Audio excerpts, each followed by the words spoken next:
You are listening to Arts on the Air, a bi-weekly-ish interview show dedicated to Savannah, Georgia's artists, musicians, and authors. Each episode will feature a guest in conversation about their philosophy, practice, and current projects, as well as their thoughts on the state of the arts in our community of Savannah. Our theme music is a clip of Summer Nights by the Eric Jones Trio. It's provided by our friend Mark Chesanow, who plays with the Eric Jones Trio.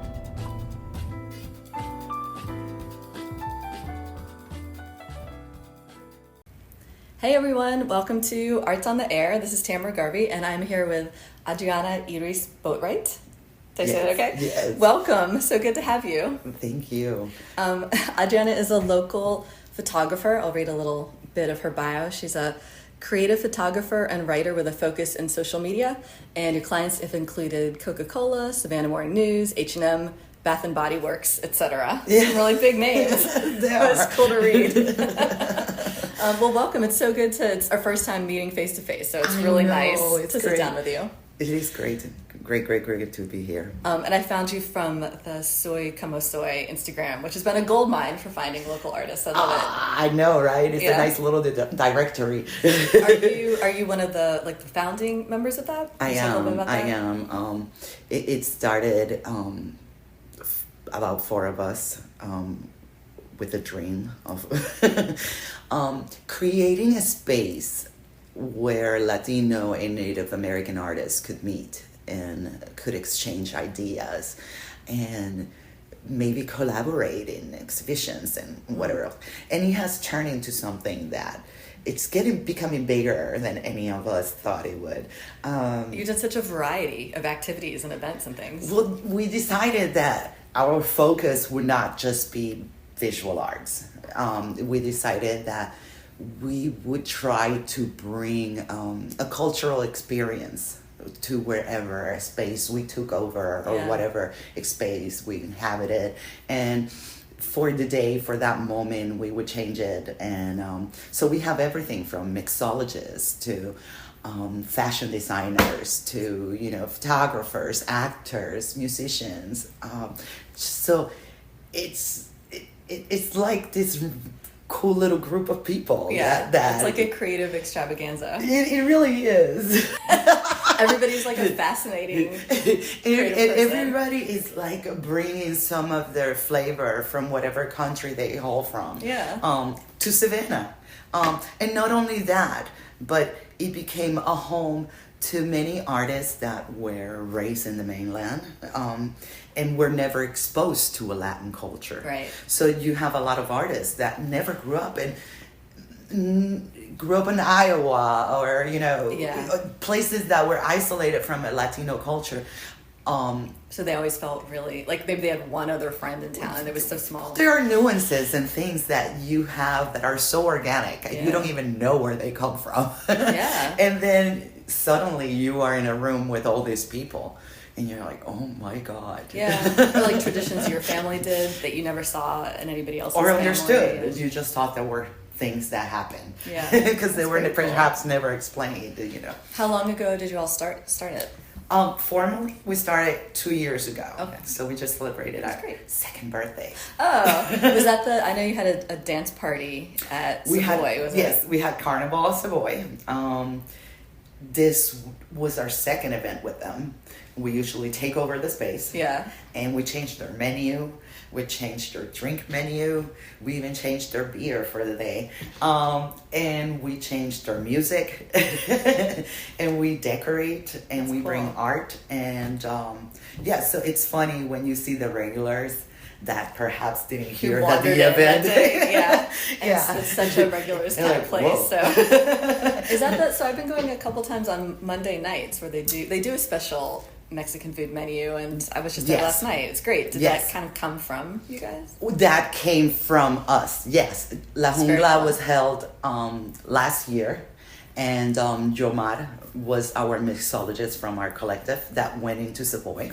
And Savoy kept him. They were like, he's awesome. Yeah. So they extended that job. So then he extended that. Yeah. So it's been like a chain of events. Yeah. So people are getting jobs and gigs through yes, events. And that was also one of our purposes in this. You Right. know, we wanted artists to be artists and to have jobs in their field. Yeah. And to have a viable, Yeah. Yeah, you want to help people grow their name and make money and Correct. get out there in town. Correct. And Juma is completely talented, and now everybody knows. It's a funny timing. I was just there last night. Yeah, now everyone knows what a Yeah. magical Oh mixologist my gosh. is. Yeah. That is the train in the background. This is Yeah. be such a Savannah sound. It is. Everybody gets it, yeah. I mean, we should expect it, right? Well, let's talk about when did you first come to Savannah? Where did you live before? Everywhere. Okay. I was born and raised in Puerto Rico. I lived in New York City. I lived in Germany. And from Germany, I came to Georgia. I've been in Georgia now. Yeah, I've been in Georgia now since 1994. Okay. So I've been here for a moment. What brought you here originally? Originally, the Army. Oh, okay. I was married to someone that was in the Army. So I stayed, I kept Savannah. I divorced him. And I stayed here. He moved on. He moved on stayed. with his life, and I didn't. I stayed here. I love it. Essentially, so you wouldn't have, like, neither of you chose to come here. You just arrived here, and then you ended up loving it and you stayed. I loved it. And actually, I loved Savannah. I was in Hinesville first. Right. So even from Hinesville, it was Savannah that you liked. I always say I crawled my way to Savannah. I fell in love with Savannah. It reminded me of San Juan. Really? Yeah. The downtown area reminded me of where I grew up. The nature, the plants? The cobblestone, the architecture. Oh, that's cool. It is very San Juan, Puerto Rico. And the weather was mild. Yeah. And the winters were gentle after living in New York, Germany, and places like that. At that point, I guess now things are extreme. Nothing. There's nothing that I love more than summertime. So, All right.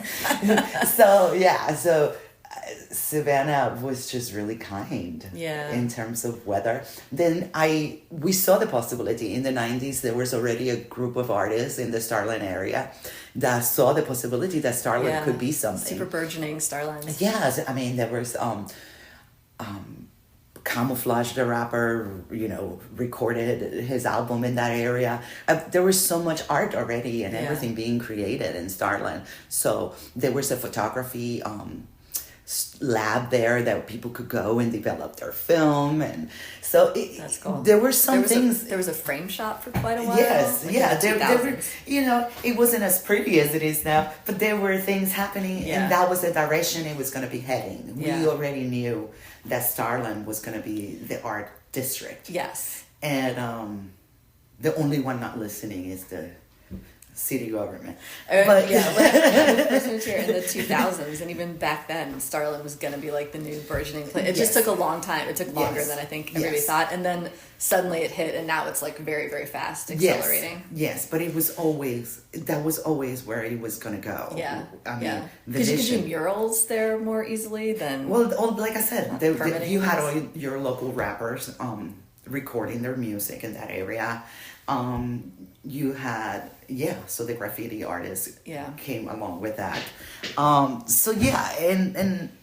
the apartments were super cheap for the artists, and they could commercial spaces or they could bike, and so Starland quickly became Amy from the Wormhole, so that very early on. Was it the Wormhole and Sulphur Studios are like the longest? No. The Wormhole has always been where it is.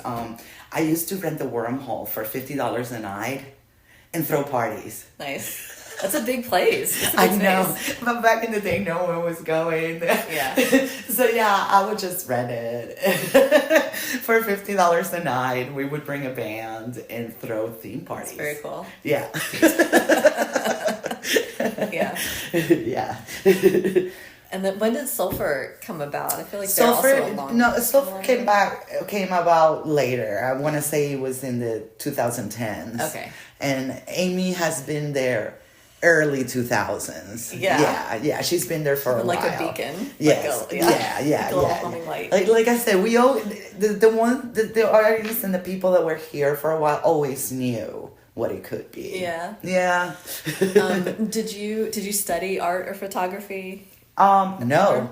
No, I went to school for photojournalism.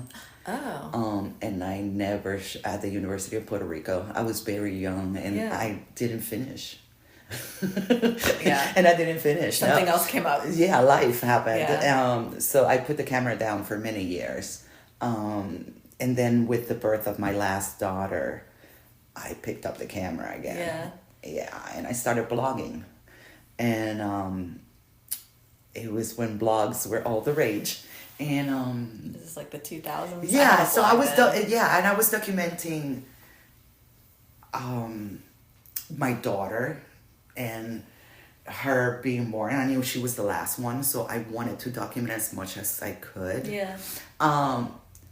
And then the blog turned into something else. In the middle of it, my little brother died. And I wrote a post and I published it. And I left. I had to go to Puerto Rico and whatnot. When I came back, there were just thousands of comments from people from all over the world. Wow. And I didn't even know people were reading me. Yeah. And Savannah Morning News came into the picture. And Skirt Magazine came into the picture. There used to be a magazine here it was called like Skirt. a pretty glossy magazine. Yeah, it was all about women in Savannah, and I started photographing for them. I started photographing for Savannah Morning News, and it just like all snowballed. So I'm sorry about your brother. It was. I was glad that I had the blog there because, like I said, it was almost like a of words, just threw all the words to that page, and I walked away. Just like an immediate. Yeah, it was an immediate response because I didn't know how to even express what I was experiencing, and the loss, and It must. It must have really responded. Like a lot of people really responded to it. And like I said, I didn't even know people were reading or noticing anything or. I thought that it was just my mom coming or, my cousins. Well, also the amazing thing about like for blogs to get big at that era is because there wasn't social media, so there wasn't like how did things even go viral? Like how did that even happen? It's incredible to think about It now. was very bizarre, and that's how those clients that we mentioned at the beginning came about. Wow. I did some work for Coca and all these different companies, and the blogging world was great. It opened up doors that I would not have. Yeah. So was that a combination of writing and photography that you were getting attention for? My writing was so weak at the time. It was because I still deal with. There were more a stream of consciousness type of posts. Yeah. And so a lot of them were not even grammatically. I didn't have an editor. It was like personal essays, right? Yeah. Yeah, so they were like, just processing, words and whatnot. But she was so cute that we started getting, companies reaching out and things like that, which I didn't think it was possible. And then as she was getting older, I didn't want to do it anymore. Like when she was about 2, I was like, I don't know, this feels really weird. Yeah. So I went into the writing and photography. Still putting so much of her life without her consent. Yeah. At first it was cute because he was like, she's walking, I potty trained her, this and that. But as she was becoming her own individual, I could see it felt weirder. Yeah, now she's getting her own ideas, her thought process. She's 2 and she's demanding. So I was like, I don't think I want to do this anymore. This is a person, and she wouldn't consent to that, I don't think. That makes sense. So the blog took it just took to the back burner, and I just started writing for Savannah Morning News. Yeah, what kinds of things, in those early days, what kinds of things were you getting hired for? You said it was both writing and photography? Or? Yeah, I started with photography, arts and entertainment. Yeah. They used to have a section called Spotted, where they would go to different events and they would take photos, they would send a photographer. And I was terrible at Spotted. They would send me, And I would come back with very artsy photos back, like this beautiful shoe or I don't know. That's not what and they wanted, these pictures like society pictures, of people, like recognizable groups of people. Mr. So-and-so and Mrs. So-and-so are having a great time. Like, I like this plant over here. I know, and I would find something in the light, a child or something. And they were like, you are a terrible spotter. But, and they were developing Do Savannah, which was arts and entertainment. And they brought me in, and I did about 300 covers for Do Savannah.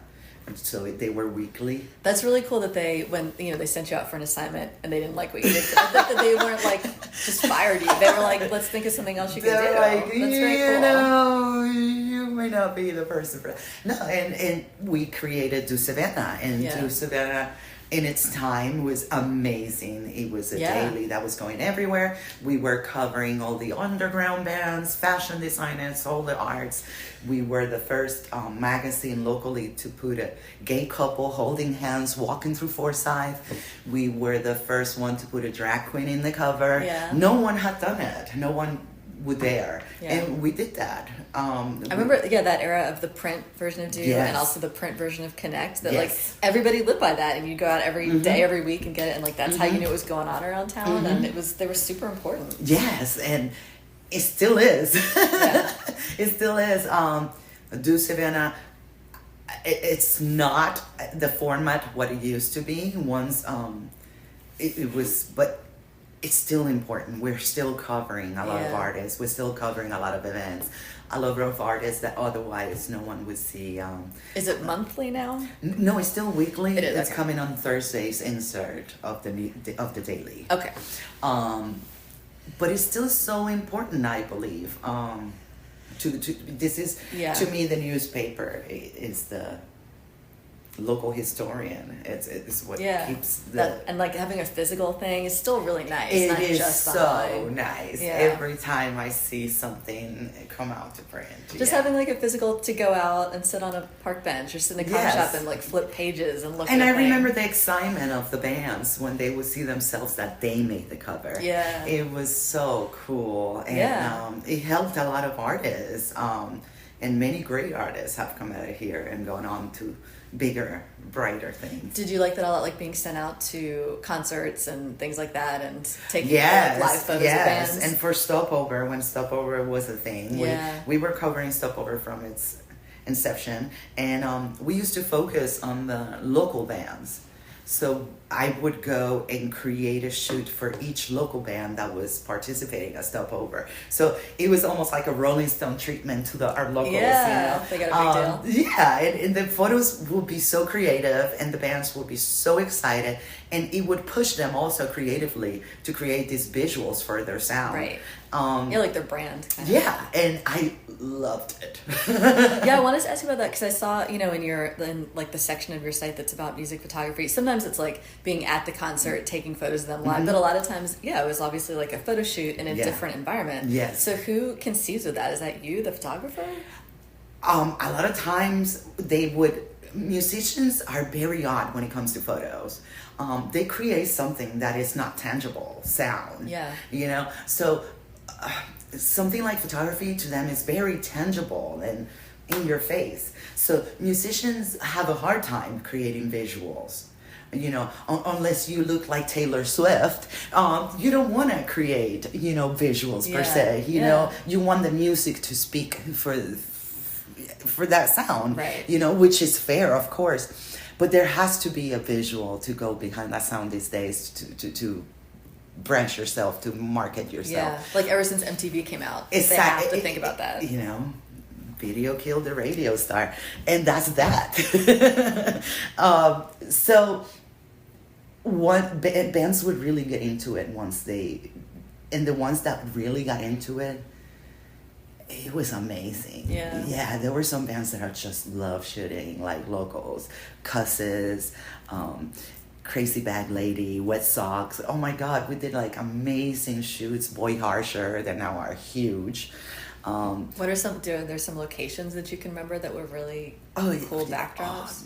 We would take, we took over a few times that dairy. Yeah, full of graffiti. Yes, in there. Yeah. we took over there. The one dairy farm by Bonaventure, we would take over there. Butterbean Beach, Kailesa, we got them all muddy up for a sludge cover there. That's fun. Yeah, so all Savannah, very Savannah. Yeah. And Butterbean Beach is I've been there, it's just like this little obscure spot. And then there's a bridge right over it, right? I've shot underneath that bridge. Yeah, I have made Savannah my canvas so many times. And at times it doesn't even look like Savannah. Yeah. I did a shoot for Express that was here. And, it was a big landmarks that gave it away. And people were like, oh, that shoot was done in Savannah. I was like, oh my God. That's funny. Yeah, I don't think. Do you mean Express the clothing? Yes. Stuff? Wow, really? Yeah. Oh my gosh, I worked there in high school for a year or two. It was like at the heyday of Express. Well, Savannah became, because of the weather, again, you can shoot any time of the year. Yeah. So you can shoot summer and the winter because we have so much greenery and so much foliage. Yeah. So, yeah, a lot of big brands come here and shoot. Yeah. So somewhere there are photos of Express clothes with like the container ships in the background. That you did. Yeah. Yeah. That's so funny. Yeah. Do you when you do musicians and you're going out are you like a real night person? Do you like that or is that hard? I don't mind that. Yeah. I don't mind that, and I always go without any expectations for the bands. We had a local band called Lobstrosity that cool name. I know, and they did a shoot at the Crab Shack at night. Oh. And I was like, oh gosh, how is so this cute. gonna turn out? Yeah. It was awesome. Yeah. We had so much fun. That's such a fun place visually. It's so wild out there. Yes. Other funky little signs. And, Yes. Yeah. So I let them guide me.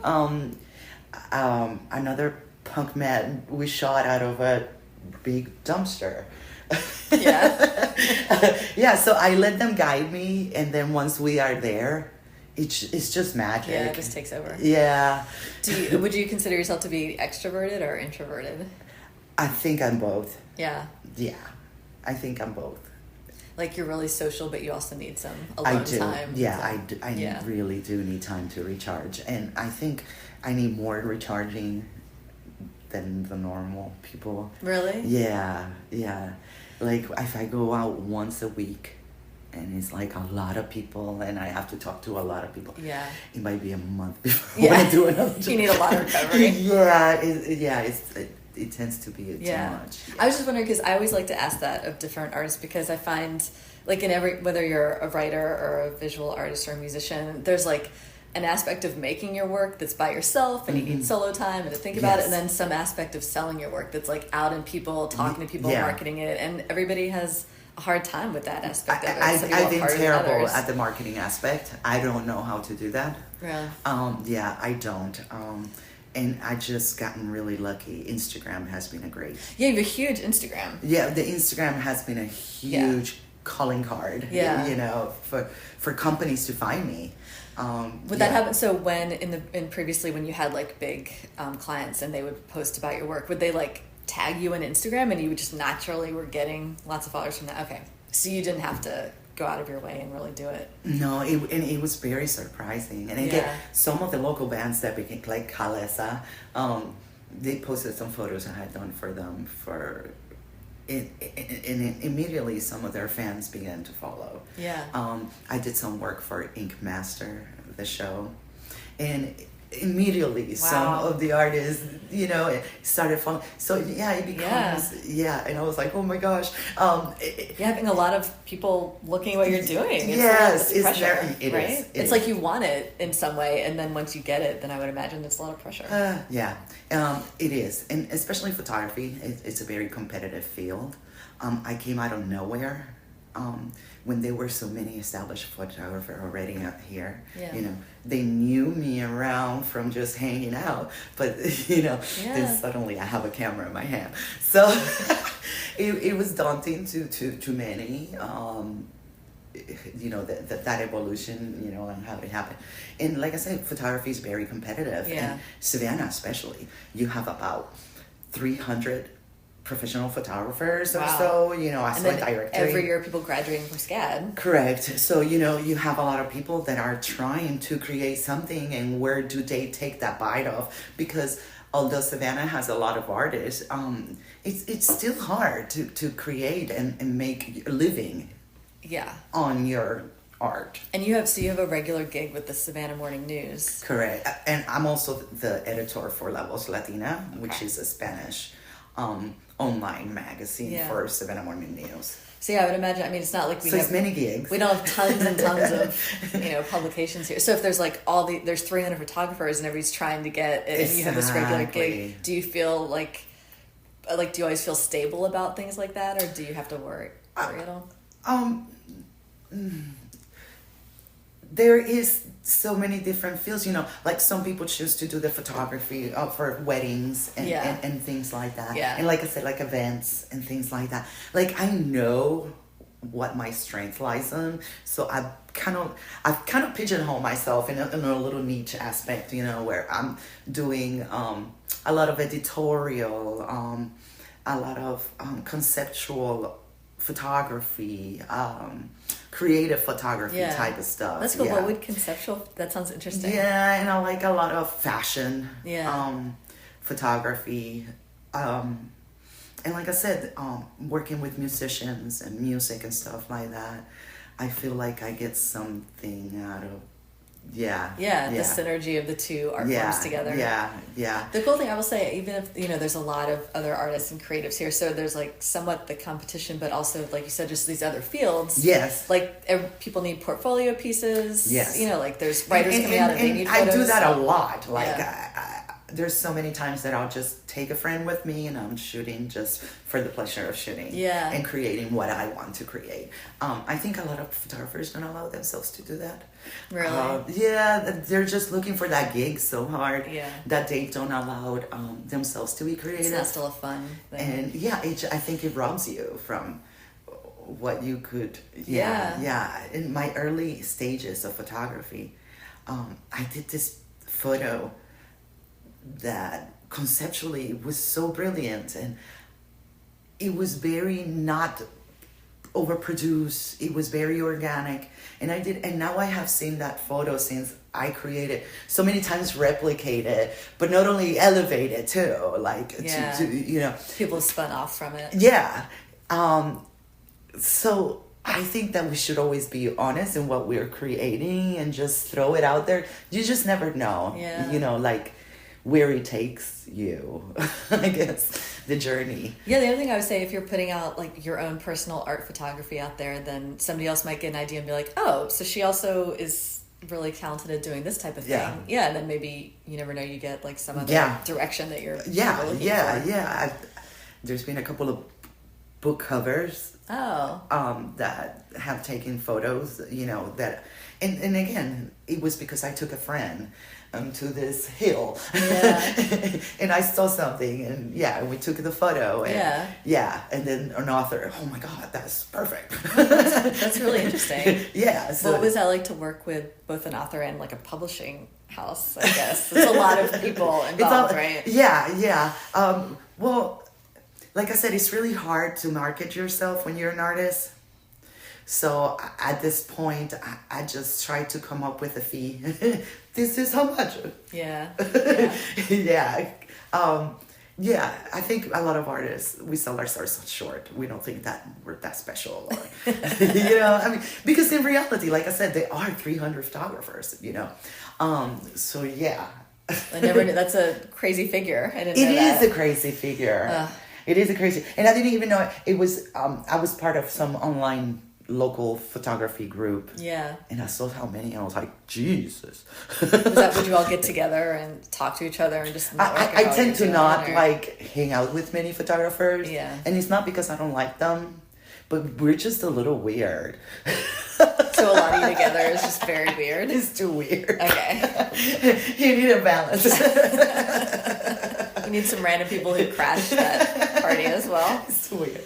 I was curious, so I'll definitely, when your episode comes out, I want to, post about you on Facebook. So these, like the images that you're mentioning, is that something that I could, like the really conceptual one you talked about, and then maybe one of these book covers would be really cool to post? Yes. Is that, okay, awesome. I can't wait to see that. Yes. Can we talk a little bit about your like equipment that you use and maybe how that's changed as the year, from when you started doing the blog in the 2000s?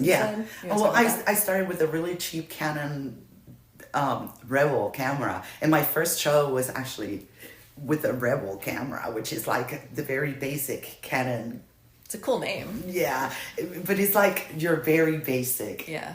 Was that a film camera? It was a DSLR, and I didn't know how to shoot digital. When I studied photography, and when I was going to college, it was all film. Yeah. So I had to like retrain myself. So I taught myself Photoshop, Lightroom, all those things, because I didn't know any of those. So yeah, with a lot of patience. You're used to doing the physical dark room. Yes, the manipulation there. Yes. And I was like, how am I even going to cross over? And is it going to translate? Was that pretty easy for you to learn the computer programs? That was the challenging part. I felt like I was cheating because there was not that physical action of when you're like, for example, burning a photo, and you're doing that physically, with your toners and your developers. And for people who are photographers, it's not literally burning. It's like it's the name of a technique. With your toners and your developers, and overexposing, and all that is manually and done very instinctively.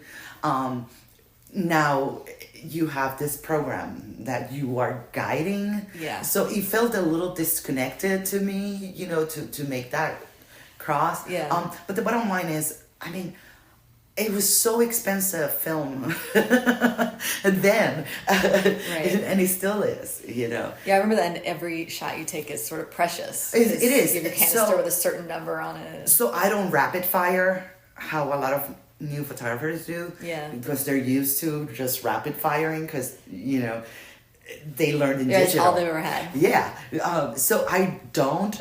I like wait, and I'm like, no, just wait a second. No, let's do this again. Sometimes it's daunting for the person because they're used to, models especially, because they're used to having a photographer that is just shooting just like an AR-15. Yeah. And you're sort of waiting as if it still is film like, for you. And I'm still like, interesting. No. You just don't want to have a ton of shots to like sift through. Well, and that's also it. Like, now you're just playing a game of chance. Right. Okay. So I can see like that almost feels like cheating. Like it wasn't your talent or something. You just have to 1 millisecond out of that was great. Exactly. Yeah, I can see that. Now you're playing a game of chance. You're not directing. You're not composing. You are not creating it. Your model is that muse that you will guide to. You want the eyes to look a certain way. You don't want that to just happen by chance, because to me, that's only to me. You're like a purist. I know. Yeah. How annoying. Well, it sounds like it's working for you, and you feel good about what you're doing. That's all you can ask for, right? But I want my model to feel like a real model too. Yeah. Yeah. Do you think they start to feel like if they're moving slightly and there's just constant shots being taken of them, it's like an odd experience for them as well? I think that if they're not getting guidance, then they can go in their head, and that and a lot of the models are not, you're not shooting Heidi Klum, Right. Yeah, like you're shooting like a musician or a playwright or something. Yes, exactly. So you don't want that either, for them to just go in their head, because they don't know where to go or where to place a hand, or like you're nervous enough already. It's just a special shoot you're doing. It's not your day-to-day thing. It's daunting. Yeah. It's daunting when someone is taking your photo, and we are so self-aware, and especially today, where images are everywhere. Is there a thing, do you feel like now that you've been doing this for a couple decades and you do a lot of portraits of people, that you've become where you're just really good at reading people and like understanding what each individual person needs in order to get them to model nicely or something? I can read people pretty easy, like when they're uncomfortable, when they had enough. Yeah. Yeah, you can tell. And when they are just, and then you have this extrovert personalities, you know, that you're like, go on. I would think musicians would be like, I mean, they're used to performing, so some of them. Yeah, it depends on the genre, honestly. Okay. But like a writer maybe would be, and like a visual artist, we're just really uncomfortable because we're A not painter. used to anybody looking at us. Yes. It's different. It's Yeah. different.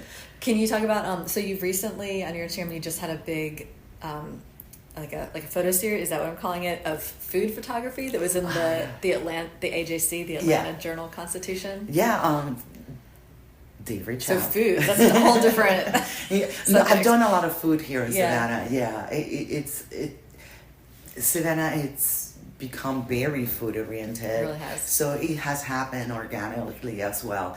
I've shot for Husk, for Pink House, for so many restaurants and stuff.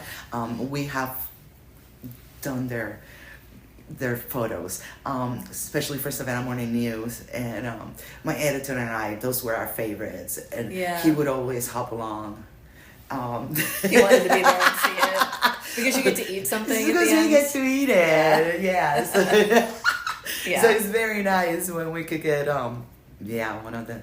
We love Husk. We love photographing Husk. It's beautiful in there, all the different and they rooms do and their everything. seasonal dishes too. So every time that they're ready for a seasonal dish that they ask, I love going there. So for the restaurants, do you do a photo shoot and it ends up on their website and or their social media? Like, is that for the AJC? It was on print. Okay. They did a Savannah guide, and they cover many restaurants in the area, including the Tybee area. But they did cut and awry. They included Bon Bodega. They included Bull Street Tacos. And it was actually written and photographed by locals. So That's so awesome. the AJC reached here, found the local talent, and then so all that goes back to Atlanta.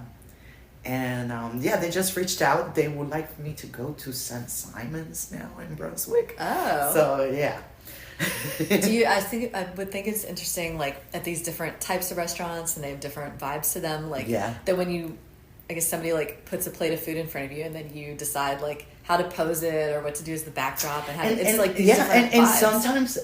I'm going to be honest, sometimes the restaurants are very set in their personality and who they are and how they want their food to be presented. So a lot of people know, how they want their plate to, because again, businesses have become everything has become so self-aware. We are all becoming brands, aren't we? No matter what your job is, whether it's a doctor or a lawyer, we are all becoming a brand.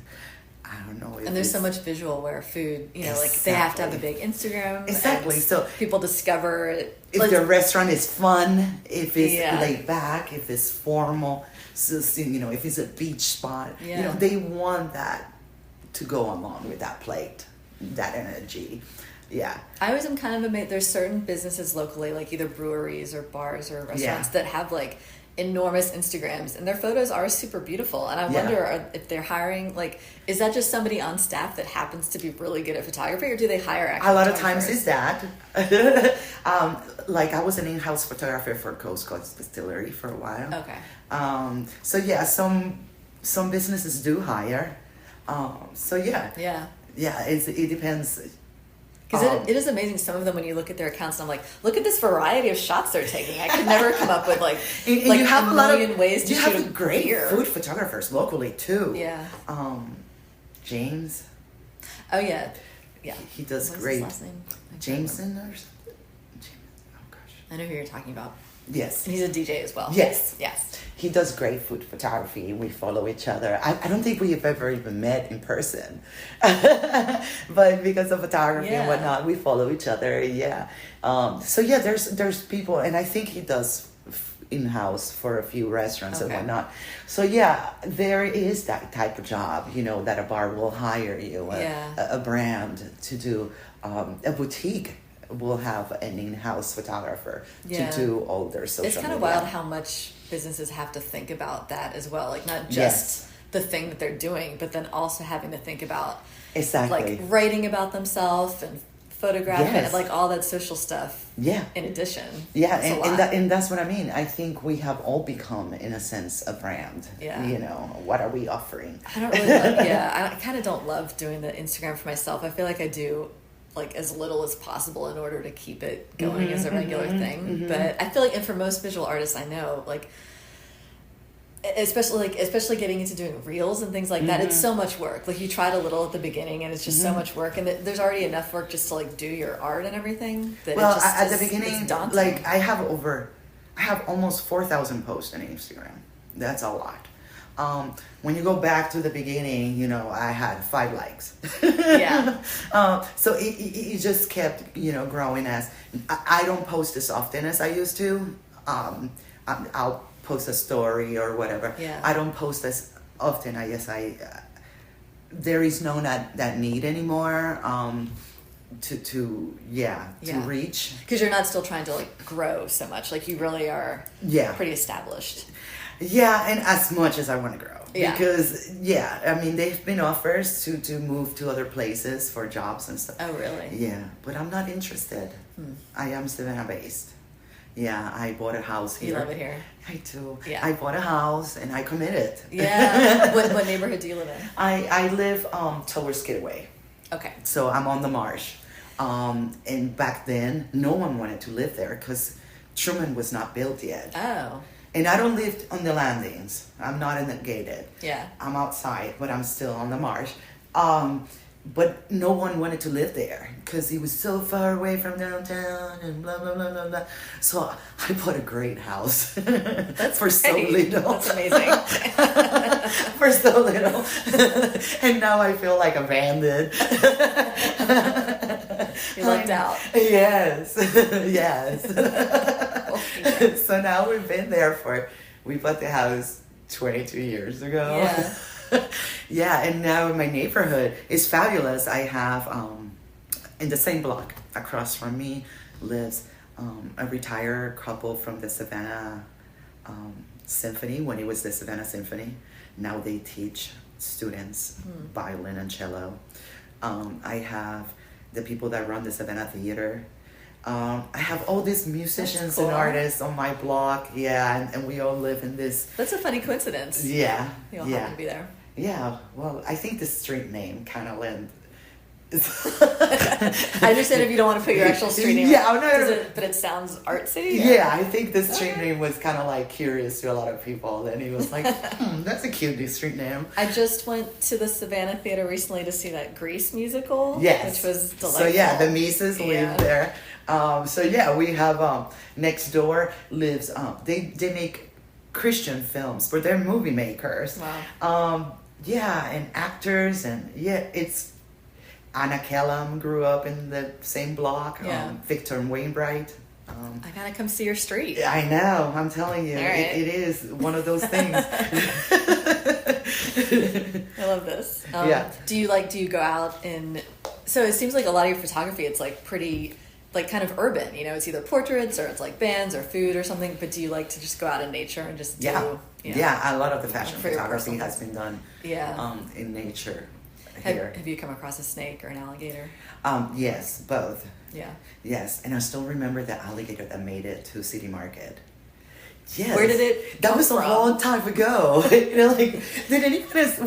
the only person that saw it? Because every time I mentioned it, it was... Yeah, you got to talk about this. It's wild. Yeah. I have a studio at City Market, so I really want to hear where this thing went. It was by Vinnie Van Gogh's. Okay. And here it comes. Yeah. I was like, am I really seeing this? You were there in person to see it? Yeah. Okay. And everybody, the people around me were like, "Oh my God!" Yeah. Yeah.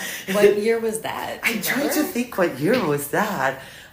It was like I said, it was a while ago. Did it just It just wandered up. Yeah. Did Animal Control come? Yeah. And But it just wandered up to City Market. How did they catch it?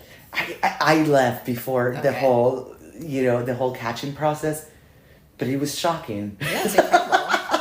The closest, my best guess of where it came from is that I know, kind of just right outside on the west side of the city, there's this sort of canal area, sort of near the Thunderbird Inn and stuff like that. Yeah. So it's not that far outside of City Market, but that thing would have had to cross some roads. There is this little water. I want to there's say this little Savannah waterway. News covered that story, so we may need to look back. I'm guessing that it came out of that weird waterway that's just on the west side. Yeah, well, River Street too, right there.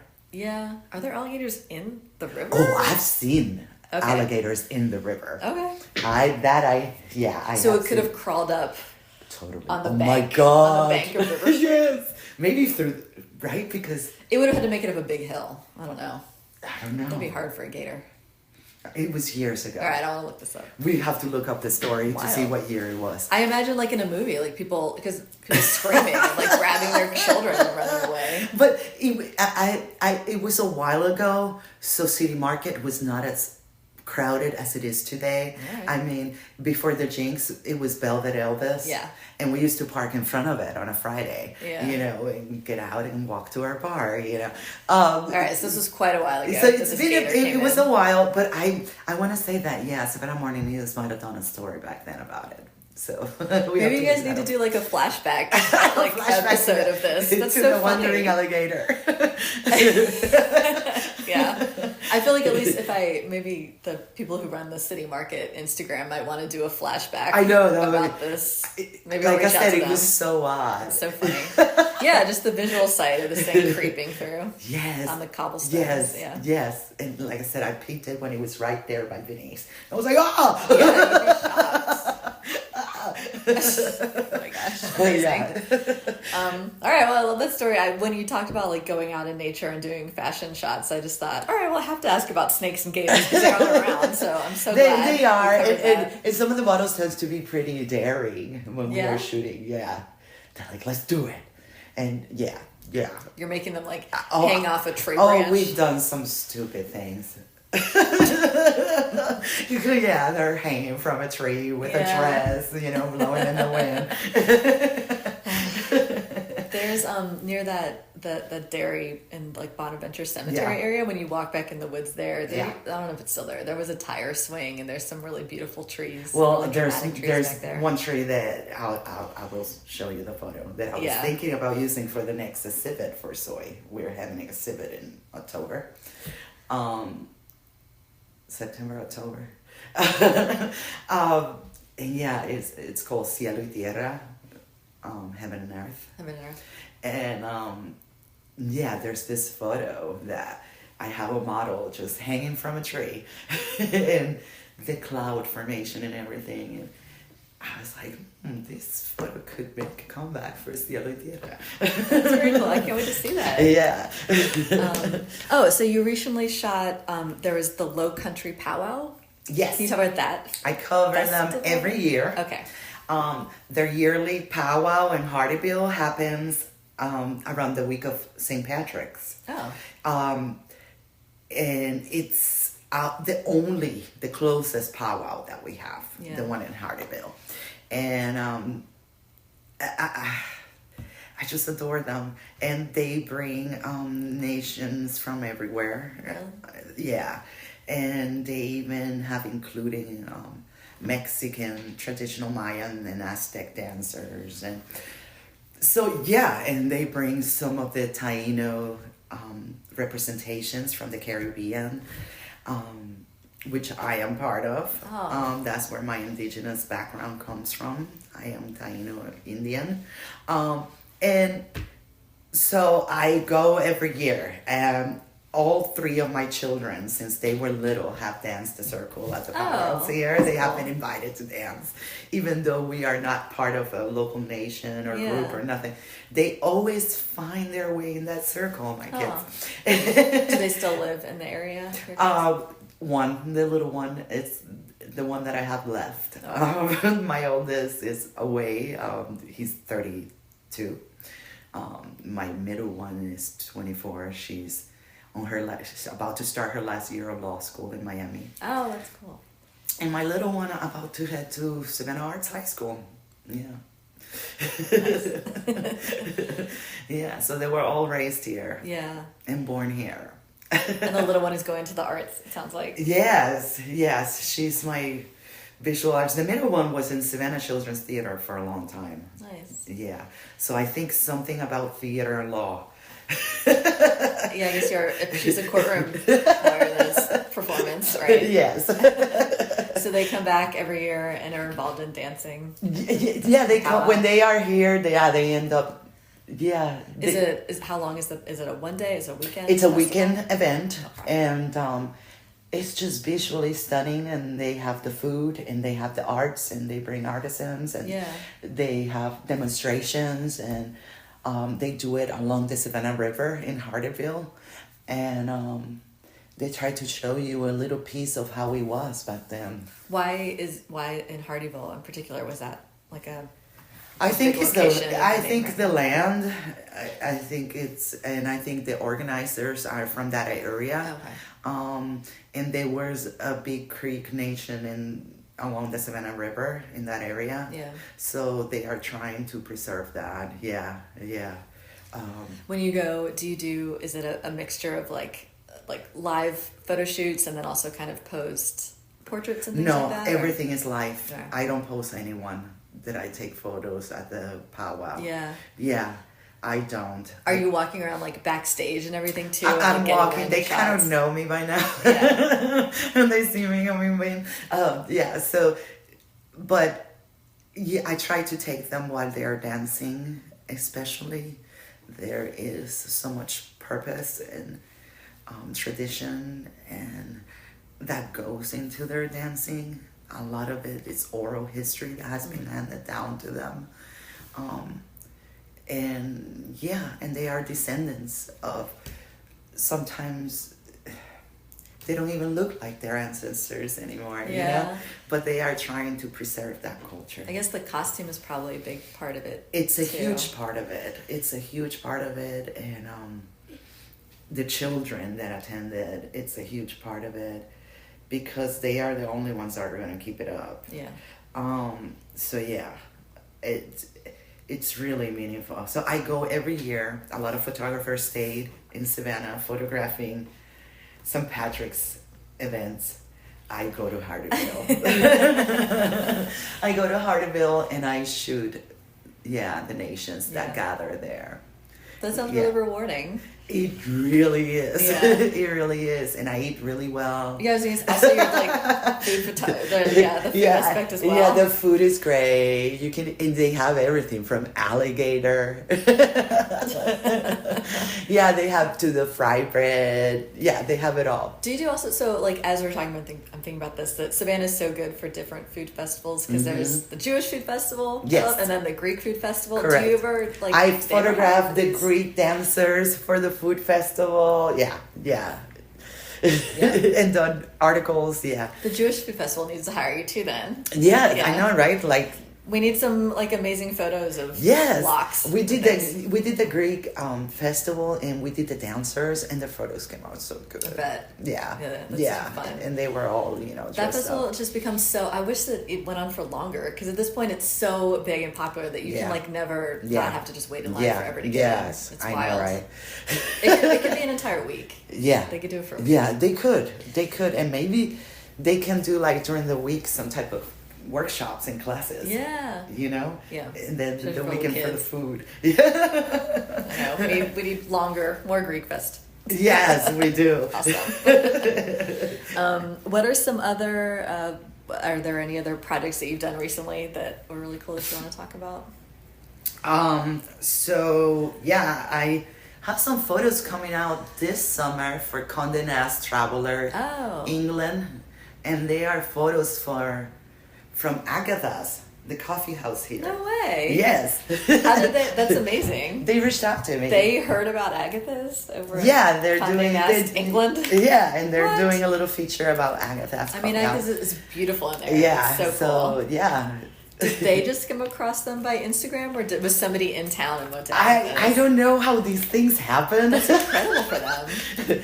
But yeah, one time New York Post contacted me, and it was for Great Face photos. Wow. Yeah, and they were very specific, and they sent me a list of the photos and the items and the articles of the items that they want, and the people that they want photos of, and how they want that post. Yeah, and yeah, so it just because those. What a huge amount of exposure for these places. It is, I guess. I just love that.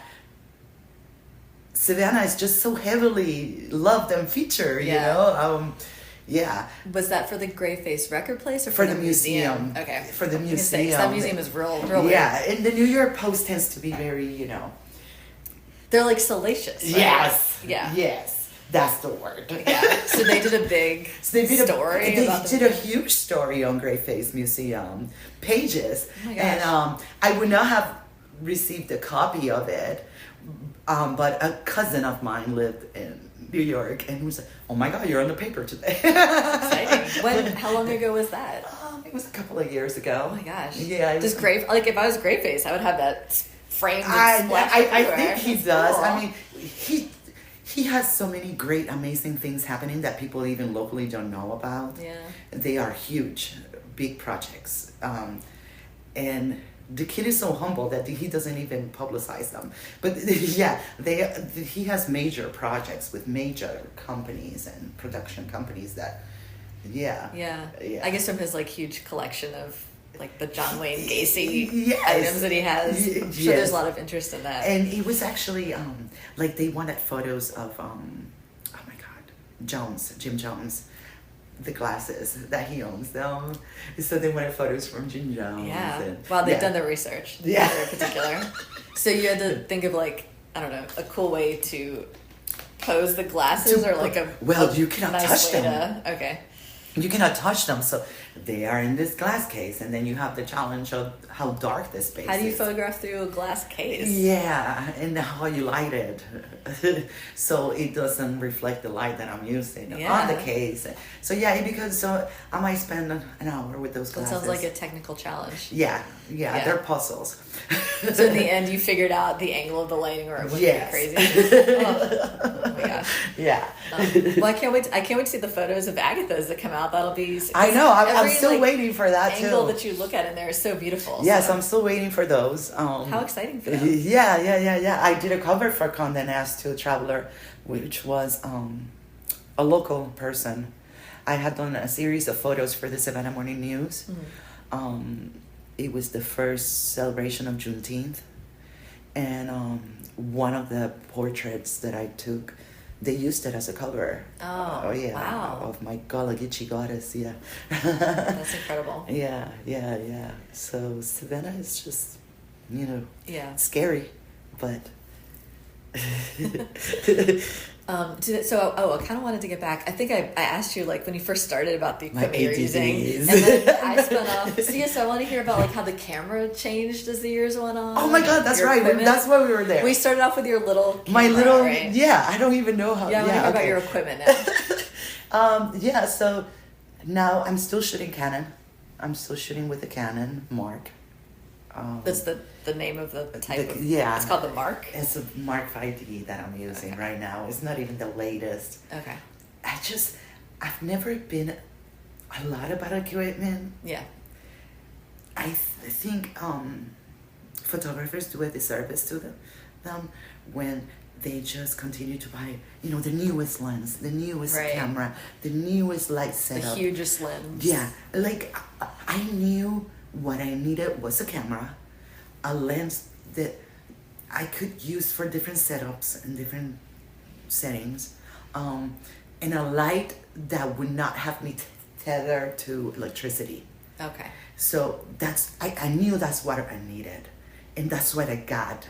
So I got a light that it comes in a little case like this, but I can put a huge light, box on it to light up bigger and brighter. To expand it. Yeah.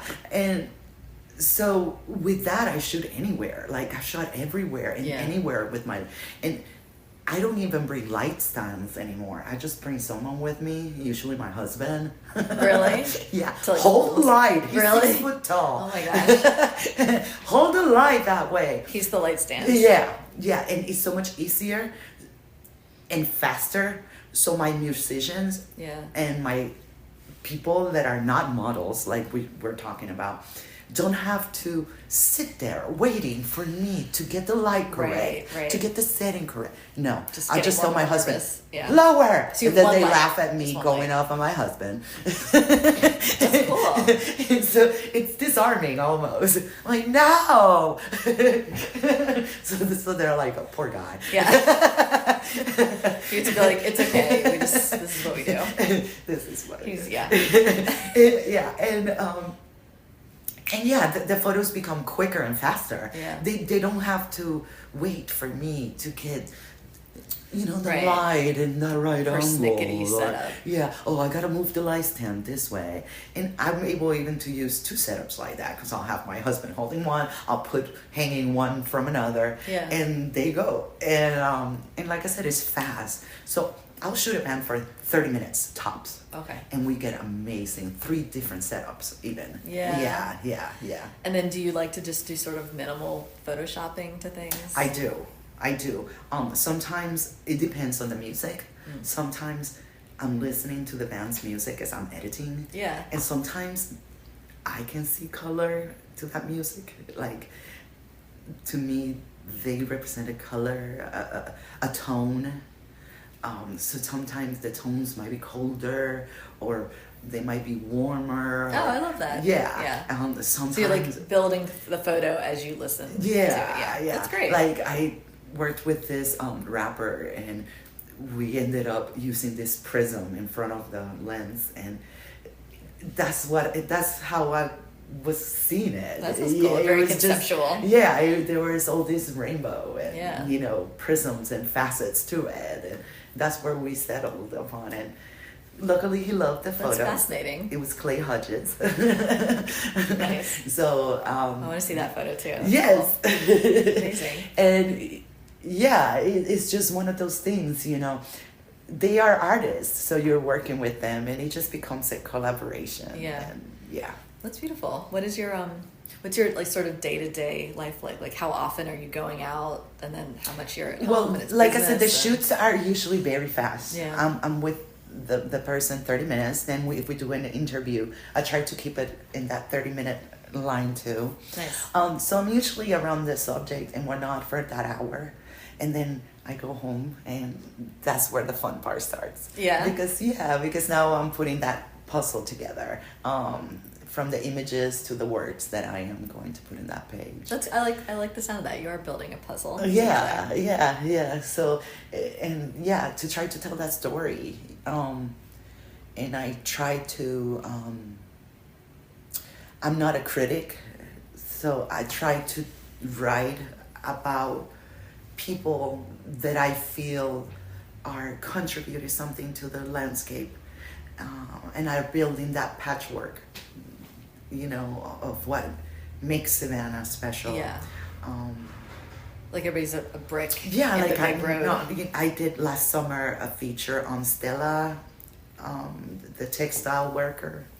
Oh, yeah. Is it Stella Vaughn? Yes, I'm Puerto Rican. Okay. So the last name is hard for me to pronounce. And we did a beautiful shoot in her space, and with her fabrics. Yeah. And she's just these beautiful dyed, yes. She uses local plants and dye them, right? Yeah, and then she creates these textiles, and sometimes she creates even garments with them. And so we did a photo shoot in her house, in her space, around her flowers and around, her studio, and it was so much fun. I just love that. And introducing them to people that never. We have so much in this area. Yeah. So many artists. Yeah, it's incredible. You really do. Yeah. Yeah. That's cool. So you sort of craft like a little view of the person, then you put it out for everybody to see. Yes. And luckily everyone has been so far. Yeah, but I try to introduce to try to find the bands that haven't had that much coverage, exposure. I try to find what's new. Yeah. And what no one is talking about, and I'm like, why? Yeah, I like. Yeah. And you have to kind of be really creative and come up with this like infinite different like number of different locations to put them in, so that visually your photos are different each time. Yes. Yeah. But they make it so easy. They make it so cool. easy. Yeah. Well, this has been super fascinating. We're kind of coming to the end. I don't know if you have any kind of final thoughts you wanted to see about like the Savannah art scene and what you see about things over time, kind of, or anything upcoming that you want to tell us about. Well, yeah, I want to talk about SOY. Yeah. Okay. Let's talk about the art battle. Okay.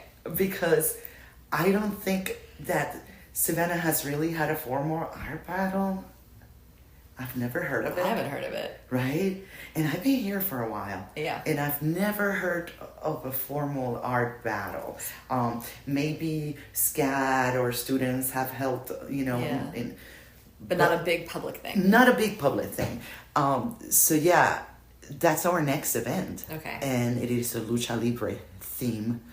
And that's art like the battle. Mexican wrestling. That's the Mexican wrestling, a la Nacho Libre, if you ever watched that film. And they have a way of doing the wrestling. It's very dramatic. It's very flamboyant. Yeah, the costumes are a big thing. The costumes are a huge thing, and they become a whole different person.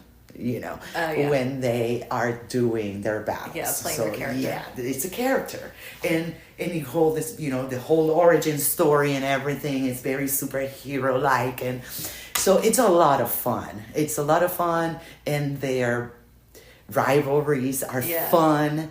And trash talking. Oh, the trash talk is on point.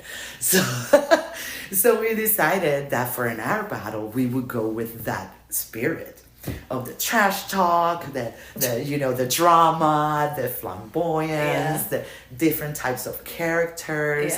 And that's what we decided to do. And that's what we were encouraging our artists to do, to create a persona and they can really go all out with it. And just have fun, because, we cannot take ourselves seriously. So there's going to be 8 rounds. There's 8 fighters. Okay. 4 rounds, I believe. When and where is this going to be? This is going to be July 13th at Starland Yard. So it's Rumble in the Yard. And we have 2 of our members that are going to be part of it. Okay. Adolfo and Julio Cotto Rivera, which are fantastic artists. And the other 6 are not part of SOY. They answered your call. They answered the call for battle. Wrestlers, okay. And we have Amelia Jamerson, who has 18 Loves down on Riverside. We have Oki. Okay. Who had a show at the Jepson recently. Yes. We have amazing artists coming head to head for this. Becca Cook. Okay. Is crocheting the wrestling belt. God. She's so funny. She's very wacky. She's crocheting our belt.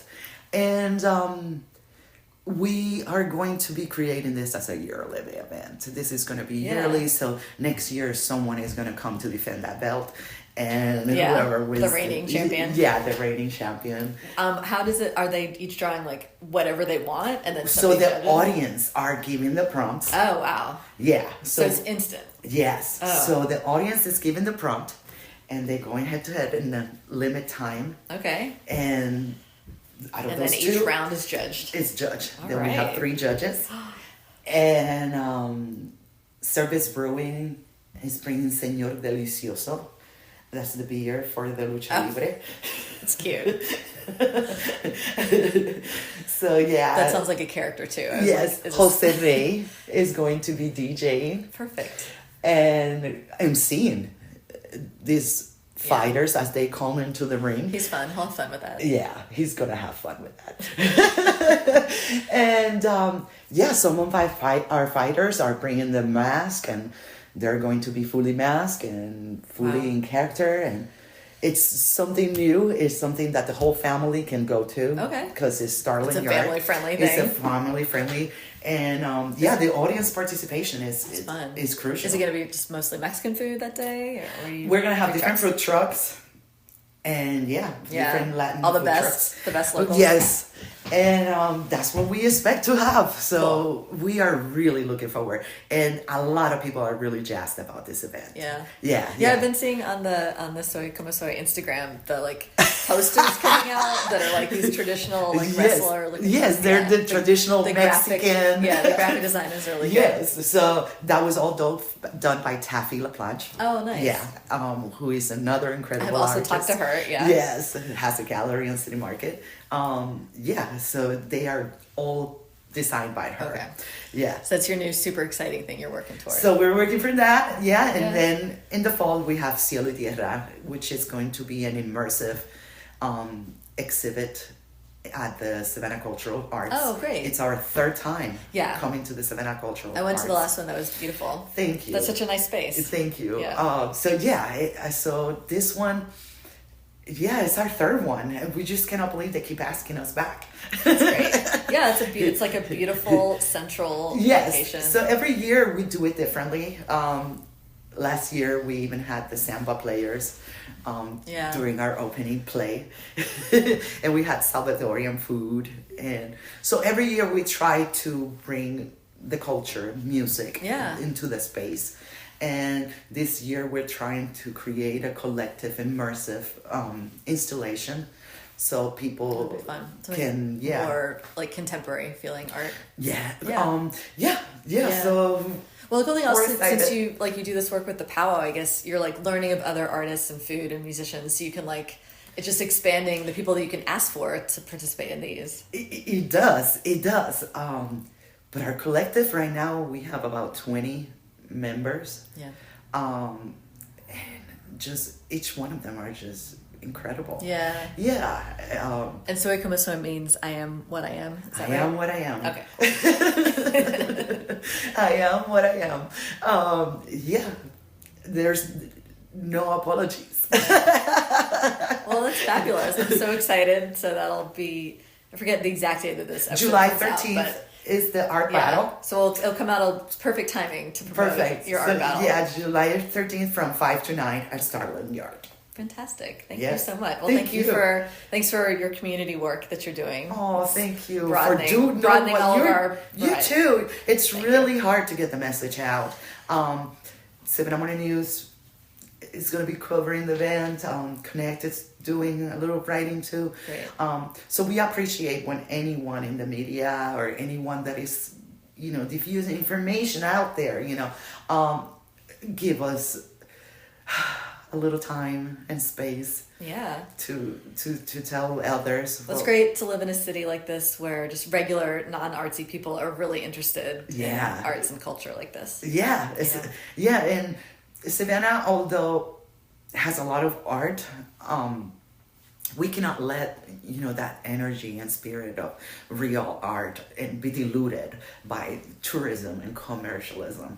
So things like local collectives, art collectives and whatnot need to be supported and funded because they are the ones that are really truly creating that avant-garde, that cut-through art that might not be commercially viable to some, but these are the fresh new ideas. And so, the reason why people come to a city to see things is not just to go to the same boutiques that you're going to see all the time, but to be here for some really interesting cultural festival. Yes, to see something new and innovative.